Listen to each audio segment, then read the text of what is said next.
Good evening, Dandies. Welcome to Undetermined, the podcast.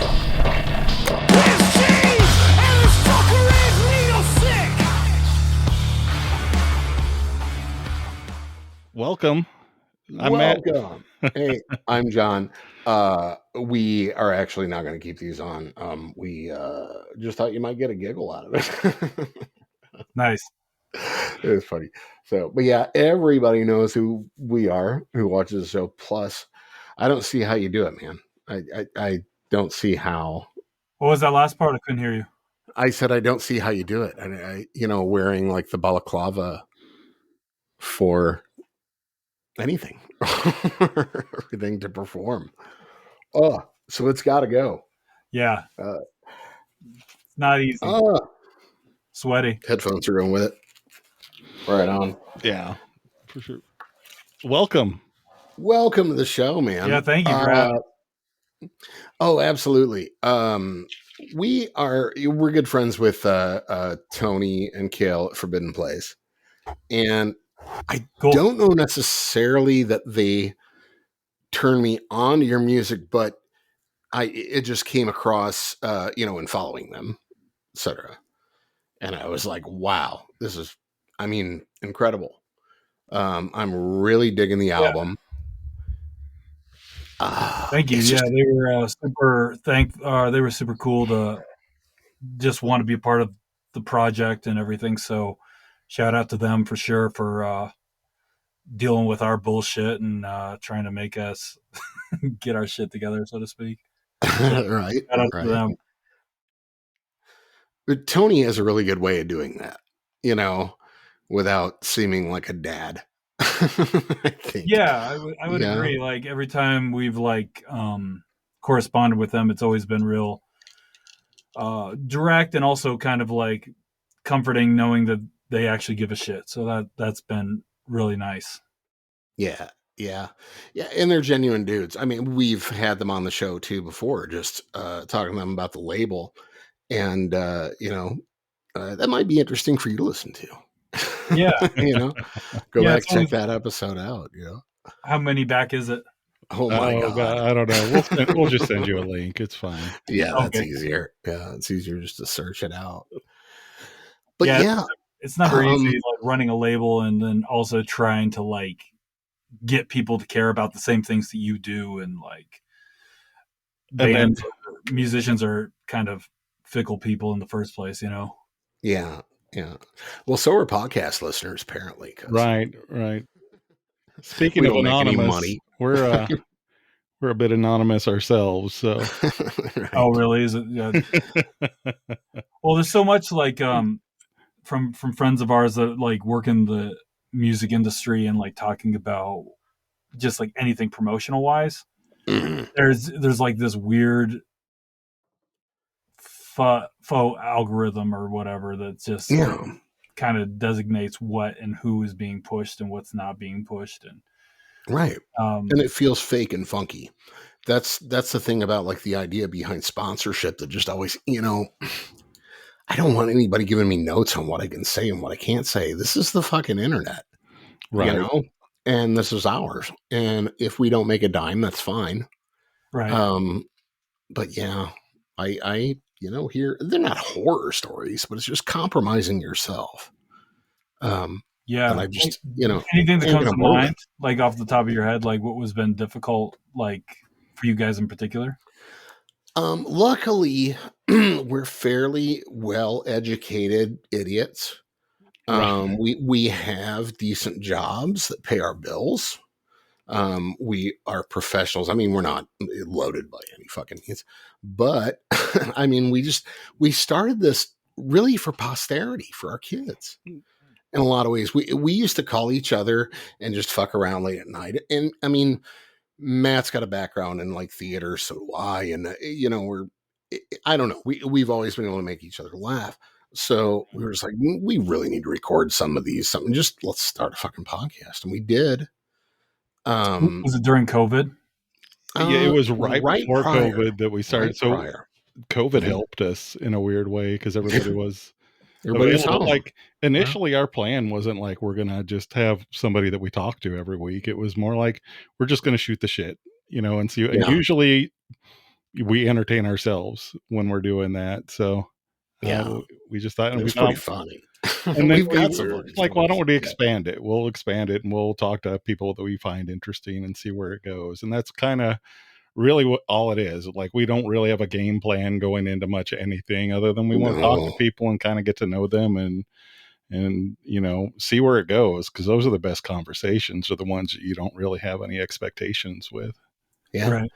Yeah, people we find interesting. I think one of the first, or what you would consider sort of a celebrity guest was Lisa Umbarger, the bass player for the Toadies. Just because I was like the first bass, because now it's what's his name, Donnie, and he used to be a Hagfish. Yeah. Yep. And his brother is Zach, who plays in Against Me. Oh yeah, that's right. Yeah. But I think I put out a post sometime on Facebook or something, and her name came up tagged, and I was like, man, if the podcast ever gets off the ground, I'd really like to talk to her. She's like one of my favorite bass thumpers, And how was talk with her? I mean, has she been playing since her leaving the Toadies? Yeah, yeah. She did. She was in a band called Soul Shifter, very Texas rock, and now she started a podcast as a result. Right. Like we become friends like over the last couple of years, and she was like, "You guys inspired me to start this podcast." So Chuck Mooney, Charles Mooney, the guitar player in like the early lineup, is also in her band Soul Shifter, and he's in this podcast together with her. It's called Jackalope Tales. And it's a great show. Really good. It's all like stories of mythology in rock and roll, what's true, what's not, things like, everything like from true, just or as in like these parties happened, or like this person's actually an asshole, or like that kind of stuff. Or a little bit of both. Yeah, a little bit of both. Yeah, it's fun to listen to though. Yeah, just got a good review in like some Dallas mag or something. She was sharing. Yeah, we're awful proud of them. Yep, that's super cool. We love those kinds you have any of those kinds of stories? Any urban legends from the industry that you have a familiarity with, or a favorite one? For us, urban legends. I mean, the legend that you can actually make money off of this industry is like, right? That's a total joke. Like, kind of talking about like labels and stuff. It's like seeing behind the curtain on some other projects and going, oh, so we don't make money ever. Yeah. Potentially for indefinite, like, what do you mean? What do you mean that's the deal? So urban legend is that you wouldn't make money, right? It would be like there's something that you should chase, Yeah. But as far as like, I don't know, like just thinking about like, I guess nothing coming to mind. You know what I mean? I guess I wasn't. Yeah. No, I kind of put you on the spot with it. So like that's true. But no, it is an absolute myth. That's for sure. I mean, there are some people that fall upwards and just able to go and do it and make a decent living. And oh, Jesus Christ, Taylor Swift, beyond a decent living, like capitalist. Sure, but I mean, how much money does she have to start out? And like some of these people that are like, oh, so and so, they're famous. It's like, well, that's so and so's cousin. That's all nepotism, like 100%. Like the industry is like rampant. Oh, sure. It's all, even like in acting, theater, whatever. Like I'm one of those guys that like, I like to, if I'm watching a movie, like, and I'll click it and it'll bring up sometimes like the different people that are playing the parts. And it's like, that's an interesting actor. Then you look at their history. Their mom was like a ballet dancer, and right. And I'm like, well, holy shit, they've already had like these ends. There's almost always like this weird end that they have. Yeah. I mean, think about like Slash from Guns N' Roses. His mom his dad was like a costume or outfit designer for a lot of famous people in LA, and his mother was would do artwork for like Joni Mitchell and shit like that. So it's like, Yeah. oh, okay, well, I mean, there's the whole idea also that like you're an idiot if you don't use your connections, right? So, Well, I mean, yeah, I guess I don't know if there is a happy medium in there. I feel bad for those people though, just because.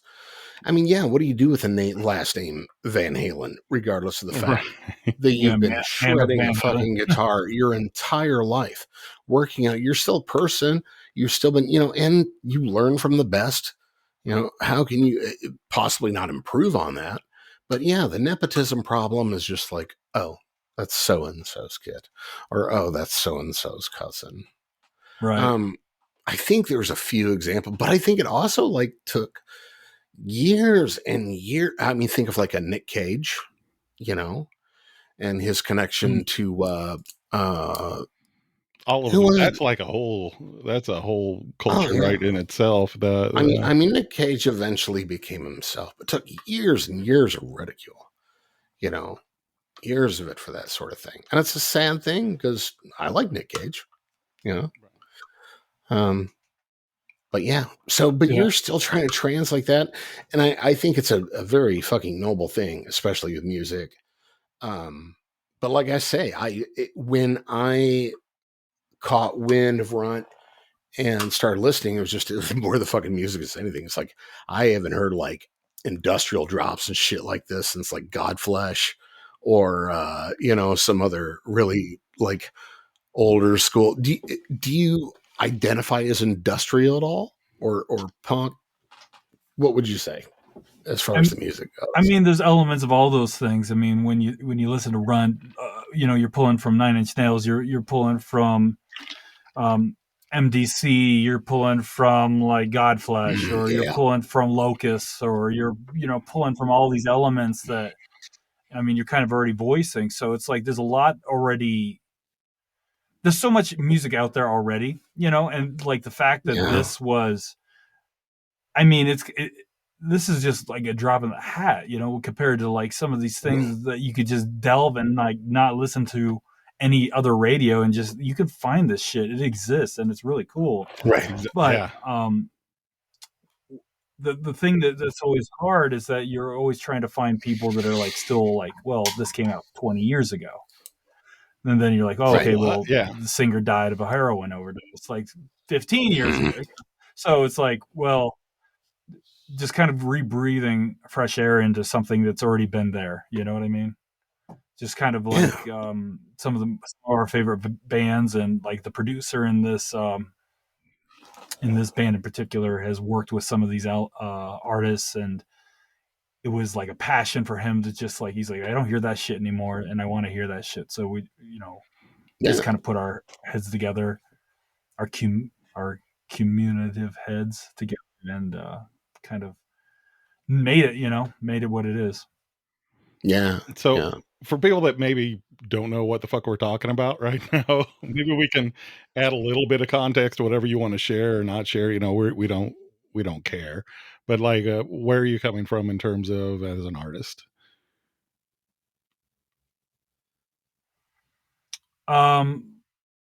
You broke up a little bit. I heard, where are you coming from as an artist? Right. Like, I'm kind of wanting to get like, what's a little bit of your origin story, I guess. Oh yeah. Yeah. So sort of like background, but I mean, the identity doesn't really matter to us, but I mean, some albums maybe triggered you when you were younger, some things that, or you are in the position that you're in. Why are we having this conversation right now? Mm-hmm. Yeah. Right. Origin story for me in particular, grew up very small town, hyper conservative, moved to LA, toured for like 15 years. COVID happened.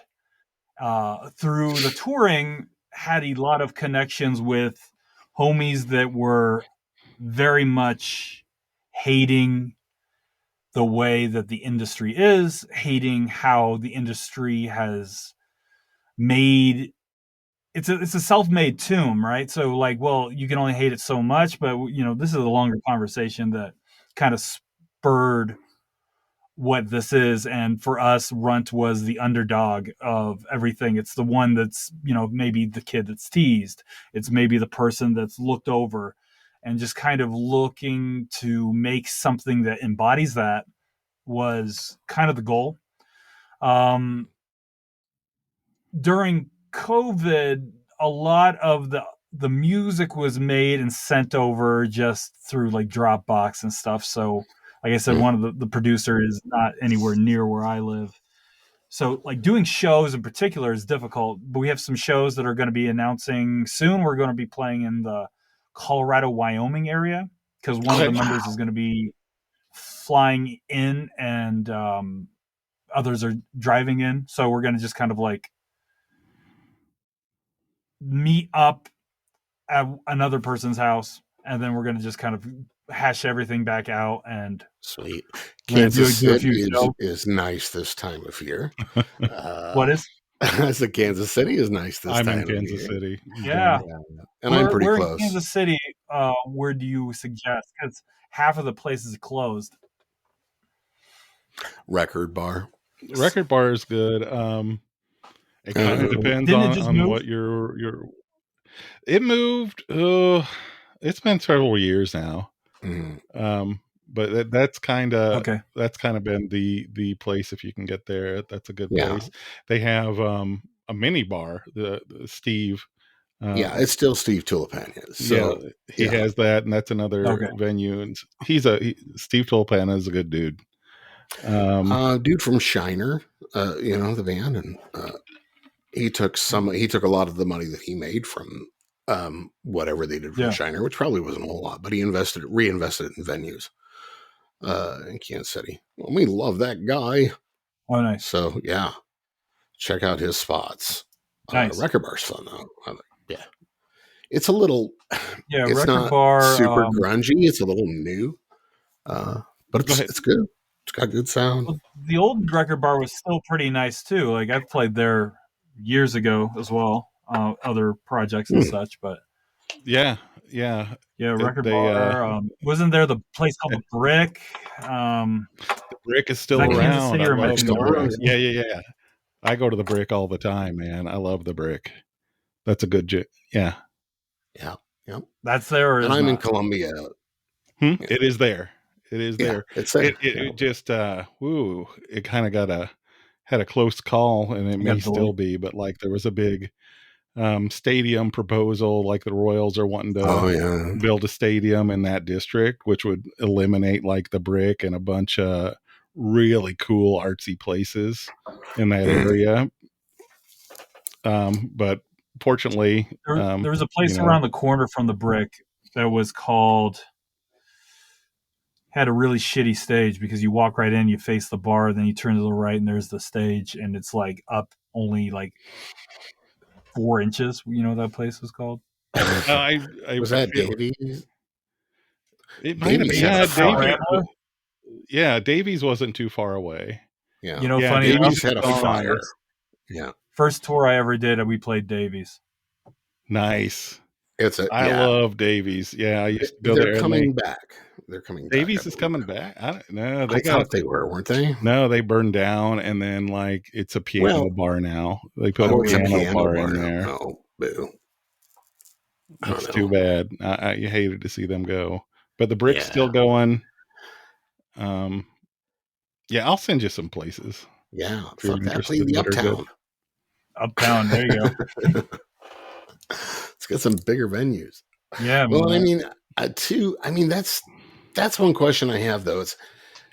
And we struggle with this, like with promotion versus sponsorship versus, we don't have anybody that we can claim for nepotism. I don't believe, just our own experience. I mean, Matt was a DJ in radio for a long time. I was in a band for a little while, but nothing, fucking spectacular. But it's like, how much of it is, the music has to stand alone, music has to stand for itself, which I think this album entirely does. But versus promotion, even if it's not involving nepotism. You know what I mean? Yeah, that was like that's been the challenge from the very beginning, because it's like some of the members in this group have like diehard following, and if anyone was ever here, like who these people are, they'd be like super stoked. But like, the idea is from the very beginning, it's like it doesn't matter who you know. It should be just like, is this cool or is this not? Fuck all the bullshit and all the hype and all that LA dog shit where everyone's like, oh, I'm being seen at this place. Right. From the very beginning, like it's been, none of that matters. It doesn't matter who you are or what you've done or whatever. It's just like, do you like this because it is this or not? So promotion wise, it's almost impossible. Like, well, what do you do? Okay, well, we haven't done anything really promotion wise by just like doing a few posts here and there. But for some reason, our TikTok did okay. I think it's like 1,800 followers out of not doing anything. So that speaks to us that, like, well, this has legs enough that you don't even need to know who we are. And if that should that matter? But how do you promote, right? Like that's right. Like, how do you like where's that line? If you, I mean, just pretending, let's say you have 20,000, mile high pile of gold, and you can do anything you want with promotion. That, but what does the average band, I guess, work with in a budget with promotion? What is the average band who work? Who may have an amazing fucking album? Do they have time? And like I say, we struggle with it because it's like, we hate self-promoting. It feels fucking icky. We like the conversations we have just to stay on their own. But then I think back, I'm like, man, we talked to some amazing people. I mean, we've had fucking some amazing people on the show. And some you've heard of, some you haven't heard of. That's right. Yeah. So, but yeah, we also kind of struggle with that. Do you spend money to make money? Do you, when it's about music? Right. Yeah. I feel like it's an endless hole that you just like go and shovel in money into. Even if you have a good product, it's like we were talking about earlier, like half of the music that is awesome out there is basically almost free, So it's like, well, that's not the excuse. Like, so how do you get your ducks in a row and how do you hear it? So it's like, I don't know. What honestly, that for means, me, a lot of what we're doing here is almost like we can't show people, like we can't spend enough money to show like artists and people that we appreciate how much we appreciate them. And this is kind of our, we get to say thanks and we do appreciate you and like express it and be able to have a conversation about it and hopefully get other people to say, oh, wow, that was interesting. I want to check them out. For me anyway, I think it's that way for John too. Oh yeah. Absolutely. I did buy your record though, but right. But like, we can't afford to like produce a record or anything like that. We can't afford to put on a concert, or we can't afford, But we know a few people, and connections. That's what I think it really should be. It should be a connection community, more so than, a connection of who can influence who. I have no, like, for example, we have no influence over Steve Tulipanio whatsoever. But if Matt and I emailed him and said, hey, you should check this band out, he'd probably check this band out. You know what I mean? Just knowing what does that hurt? Honestly, just checking it out is, honestly, might open his mind to something new that he'd never even heard yet. So that's right. I mean, that doesn't hurt anybody, right? Right. I just wish that community was bigger, especially considering how big the online community is. Right. It's just all spread out, It's like it's not all centralized in one area. Right. Yeah. I mean, there's people out there that love this stuff and love this content and love the open format, and it's just being able to like get a few people to give a shit. That's hard more than anything else. Right. And that's like where you kind of like. Go ahead.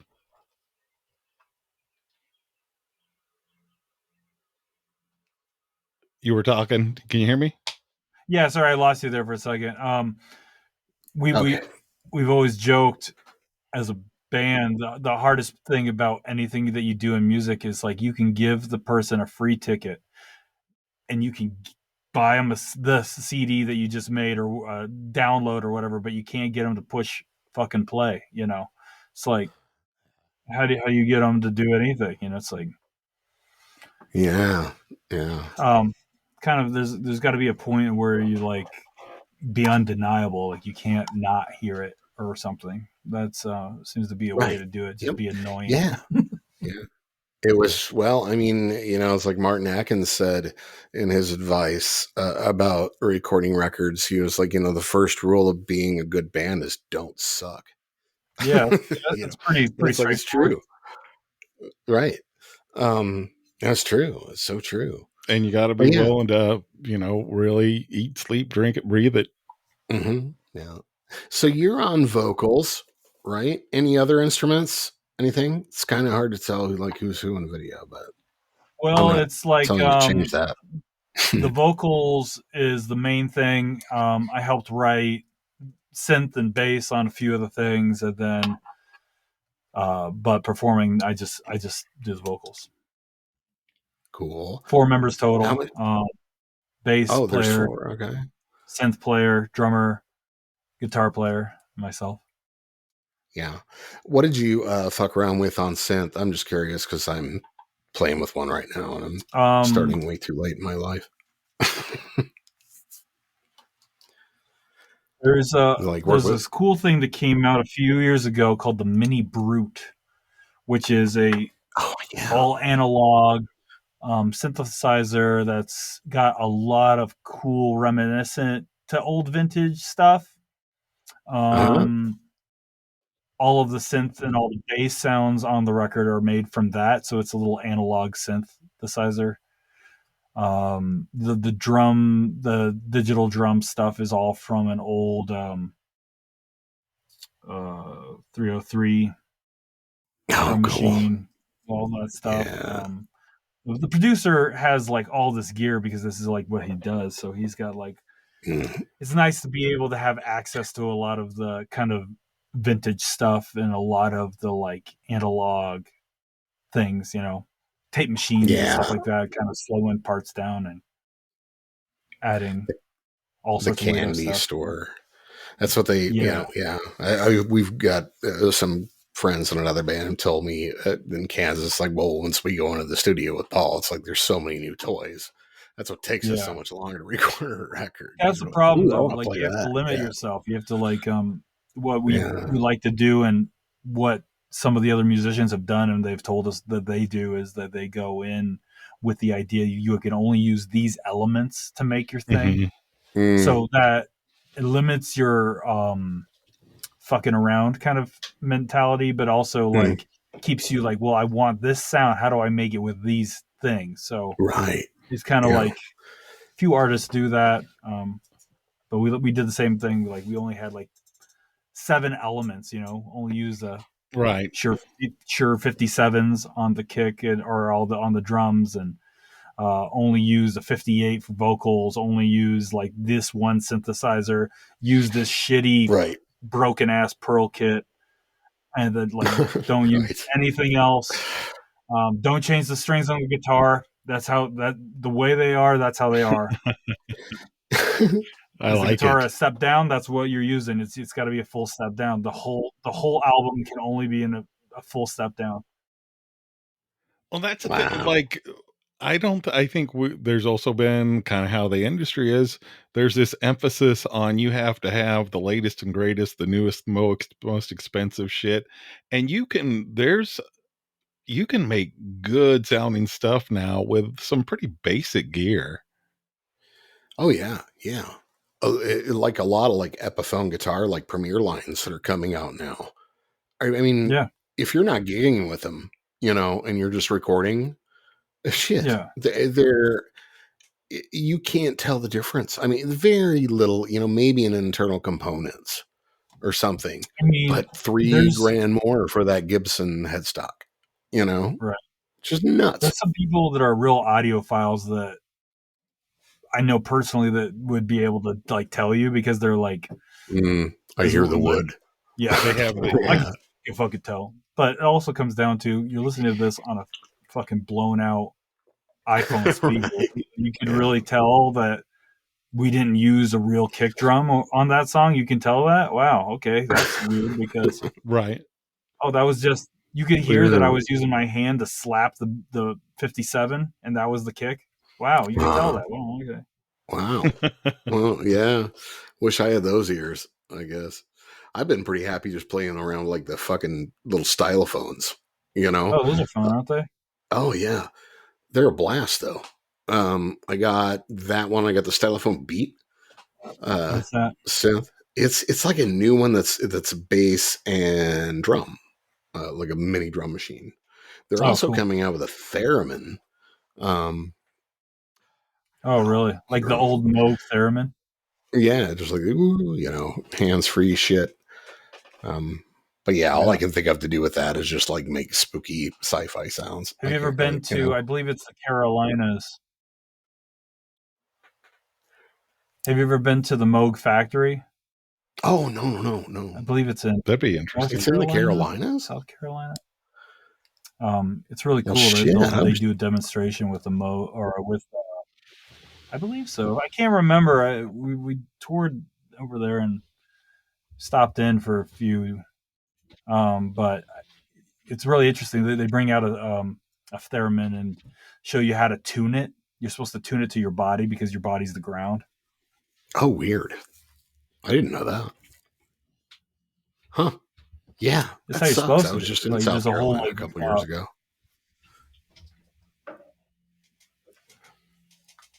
It is. Yeah, it's really cool. There was a little bit of a freeze. Yeah. Oh, yeah. I'll have to check that out. I had no idea. I thought they were like I thought Moog was like a Swedish company or something. Never looked into it. I've just seen that board. I can't remember the history, but I believe that the company went bankrupt at one time because no one was buying these massive original. Yeah, it looked like a telephone switchboard. Yeah. I think they look cool now, though. Yeah, they're huge. Goddamn. On stage, they look awesome. Looks like something out of like Dune. Or just kick ass. You have a dream synth that you'd like to have?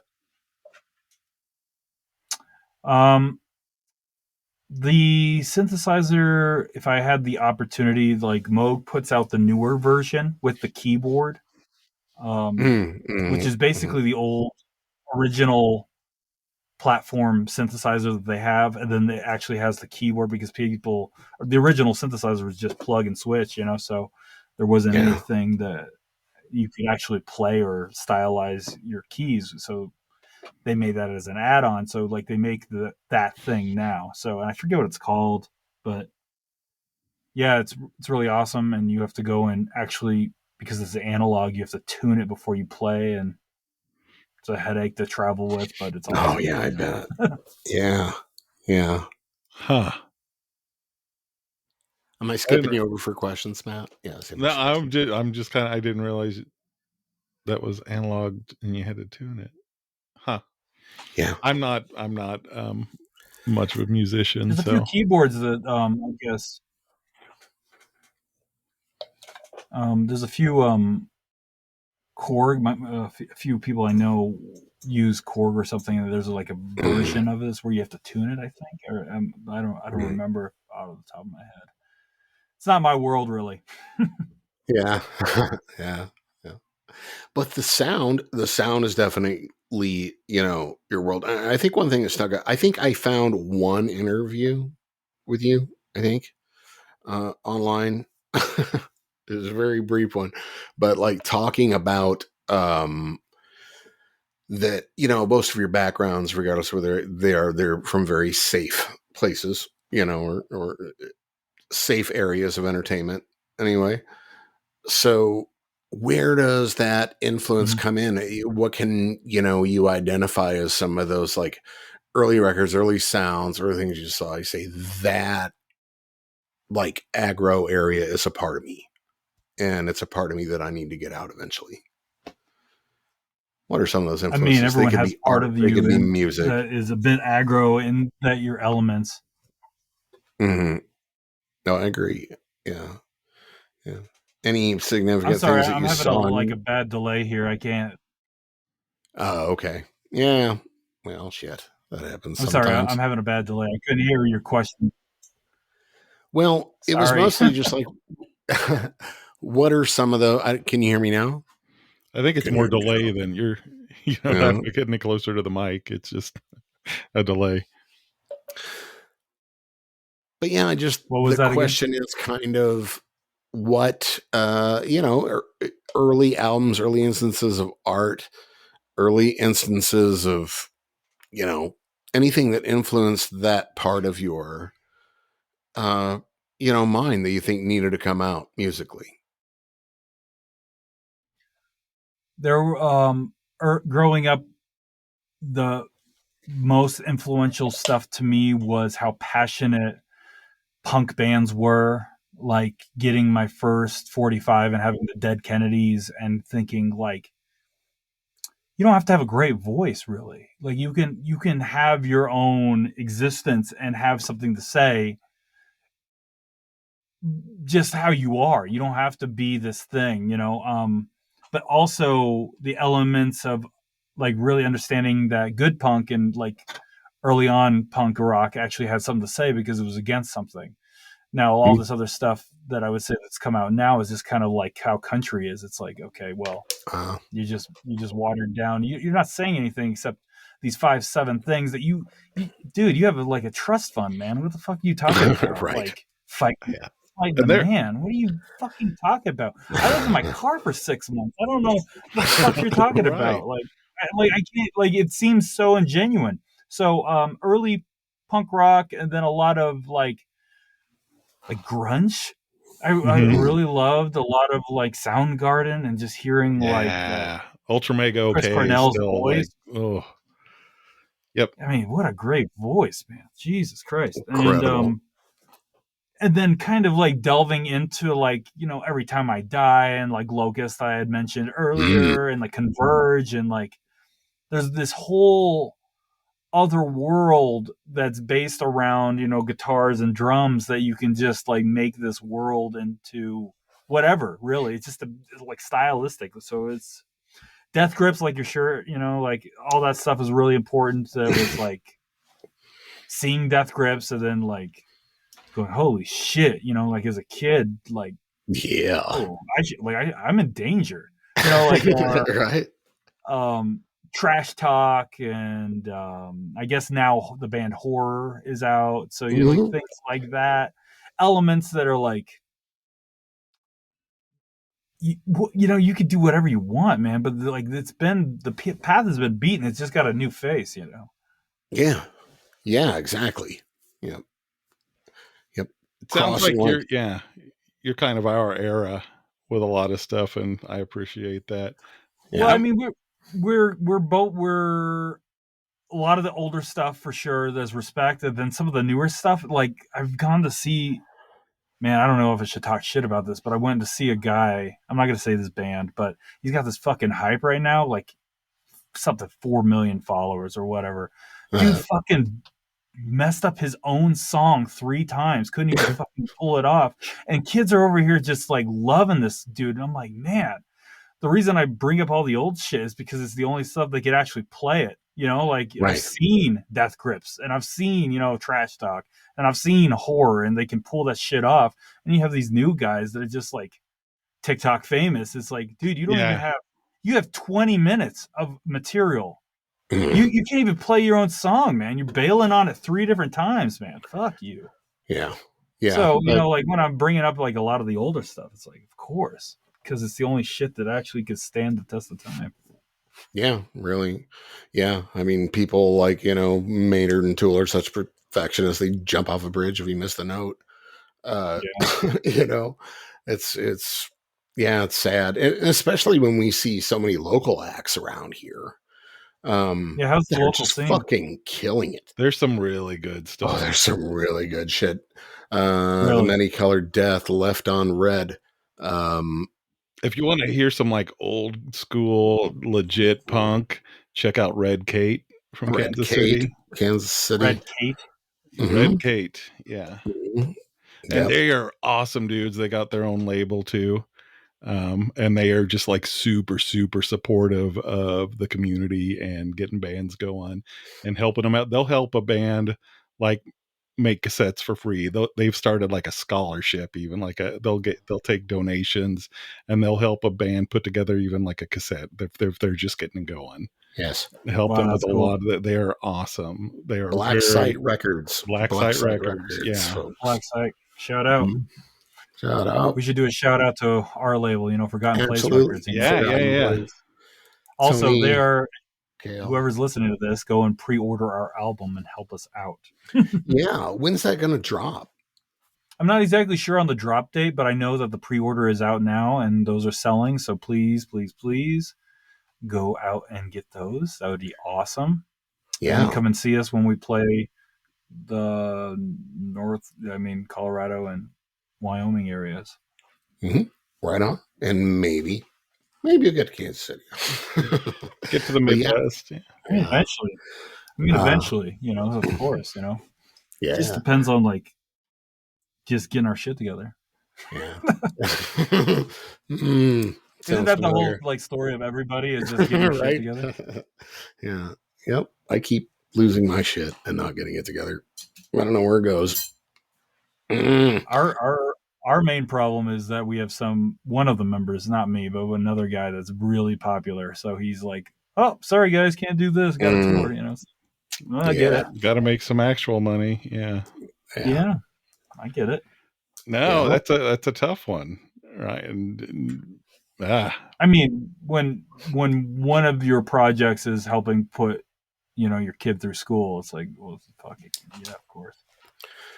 Yeah, right. People got to make a living, man, and that's I hate. There's finding that balance. I mean, I get that people, they sold out or whatever. I'm like, fuck, man, good for them if they can make a living. If they can do more than just get by, unless you're just a fake, it's a total fake. Right. Then more power to you. I want you to do well. Yeah. Right. Well, I mean, go ahead. There's a video of Fat Mike talking about this, how everyone used to shit on Green Day. And it's like, Green Day is not my thing, but it's like, the idea is they didn't sell out, but their music just got popular. You should feel good for them. It's like, well, right. I mean, yeah, that's the difference. Selling out is more like akin to changing yourself in order to accommodate making more money. But if just your shit takes off, well, isn't that what you tried to do? Yeah, I mean, that's the point, right? Right. Get more people to hear it, and more people are going to make more money. So, but I'm super glad that you are in it. Just for that reason, get people to listen to music.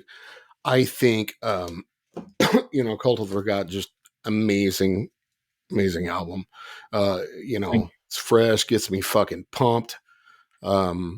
I dig it. There's a lot of good melodic shit in there too. For sure. I do want to know when I can buy one of those balaclavas. Do you have those for sale yet? We don't have these for sale, actually. Okay. That's a mistake. I know, right? We need to get one, a whole bunch of these. I'd buy one. I'd fucking rock it. Yeah. Fuck yeah. That's a great idea. We'll look into making that happen, with these shows, there's so many elements that are already put together, but as a band, no one ever tells you when you first started out as a kid that you have to be the merch guy, you have to be the publicist, you have to be the driver, you have to learn how Ford Express, Ford van works or whatever the hell, Yeah. There's so many elements that are just I just want to play music, what the fuck do I have to do all this other shit for?